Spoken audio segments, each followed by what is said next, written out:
বাসটা এখনো ওয়েট করছে, মানে মানুষ ভরার জন্য। তাই ভাবলাম আপনাদেরকে মাগুরা সম্পর্কে কিছু তথ্য দিতে থাকি। যেমন মাগুরা এই জেলাটা, সেটা হচ্ছে খুলনা বিভাগের একটি জেলা, মানে এটা দক্ষিণবঙ্গের সাইডের একটা জেলা। এবং এই জেলাটা যেভাবে তৈরি হয় সেটা তথ্যটা ইন্টারনেটে এভাবে দেওয়া আছে।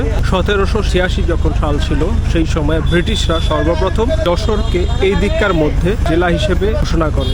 কিন্তু জেলা হিসেবে ঘোষণা করার পরবর্তীতেও মগ যে জলদস্যুরা ছিল তাদের প্রচন্ড পরিমাণে অত্যাচার ছিল সেই সময়। এটা ধরাও আছে, পোকা ঘুমালো, পাড়া জোড়ালো, বর্গি এলো দেশে। তার মানে বুঝতেই পারছে তাদের একটা ব্যাপক প্রভাব ছিল এই পাশে। আর বলা হয়ে থাকে মাগুরা যে জেলাটা, এটা ছিল হচ্ছে মগ যে জলদস্যু তাদের একদম আস্তানা ছিল এই এরিয়াটা।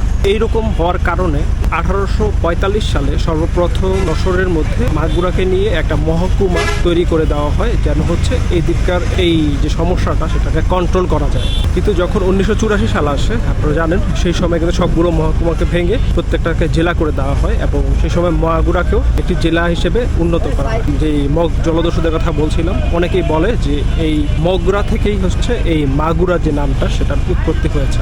আর মাগুরা জেলার যে আয়তন সেটা হচ্ছে 1048.61 বর্গ কিলোমিটার। তো এই ছিল মাগুরা সম্পর্কে কিছু ইনফরমেশন।